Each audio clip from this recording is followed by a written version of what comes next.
जर अन्न पचनाची क्रिया सतत सुरू असेल तुमच्या पचन संस्थेमध्ये, तर ठराविक प्रमाणात ऊर्जा स्वाभाविकपणे तिथे खर्च होते.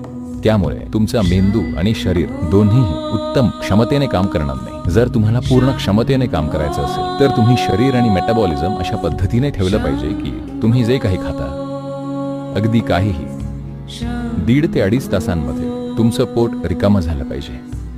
पोट म्हणजे पोटाची पिशवी. अन्न आतड्यांच्या दुसऱ्या भागात गेलं असेल. आतड्यांमधली प्रक्रिया खूप वेगळी असते.